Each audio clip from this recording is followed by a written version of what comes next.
Hi అండి, అందరికీ నమస్తే. ఈరోజు ఈ వీడియోలో గోంగూర టమోటా పచ్చడి ఎలా చేసుకోవాలో చూపిస్తున్నాను. 2 కట్టల గోంగూర తీసుకొని ఆకంతా ఈ విధంగా ఒలిచేసుకొని వాటర్ వేసుకొని 2 సార్లు నీట్గా కడిగేసుకొని ఒక దుంకల గిన్నెలోకి వేసుకుంటే ఎక్స్ట్రా వాటర్ అంతా వడిగిపోతుంది.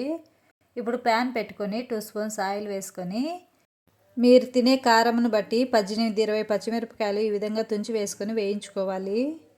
పచ్చిమిరపకాయలు కొద్దిగా వేగిన తర్వాత జీలకర్ర వేసుకొని వేయించుకోవాలి. పచ్చిమిరపకాయలు జీలకర్ర ఈ విధంగా వేగిన తర్వాత ఒక ప్లేట్లోకి తీసుకొని ఇప్పుడు ఇందులోకి సన్నగా కట్ చేసుకున్న 3 టమోటాలు వేసుకొని టమోటాలు ఈ విధంగా మెత్తగా మగ్గిన తర్వాత వీటిని కూడా ఒక ప్లేట్లోకి తీసేసుకోవాలి. ఇప్పుడు ఇదే ప్యాన్లో ఇంకొక హాఫ్ స్పూన్ ఆయిల్ వేసుకొని కడిగి పెట్టుకున్న గోంగూర అంతా వేసేసుకోవాలి. ఆకంతా వేసేసుకున్న తర్వాత మంట మీడియం ఫ్లేమ్లో పెట్టుకొని నెమ్మదిగా కలుపుకుంటూ 4-5 నిమిషాలు వేయించుకోవాలి. 4-5 నిమిషాలు వేయించుకున్నామంటే ఆకంతా ఈ విధంగా బాగా మెత్తగా మగ్గుతుంది. ఇప్పుడు స్టవ్ ఆఫ్ చేసుకొని చల్లారనివ్వాలి.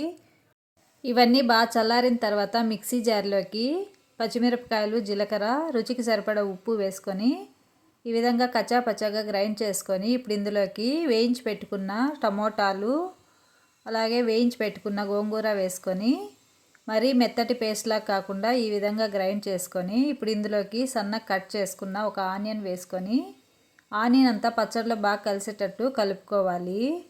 ఇప్పుడు ఈ పచ్చడికి పోపు పెట్టుకోవడానికి ప్యాన్ పెట్టుకొని 2 స్పూన్స్ ఆయిల్ వేసుకొని పోపు దినుసులు, 2 ఎండుమిరపకాయలు, కొద్దిగా కరివేపాకు వేసుకొని వేయించుకోవాలి.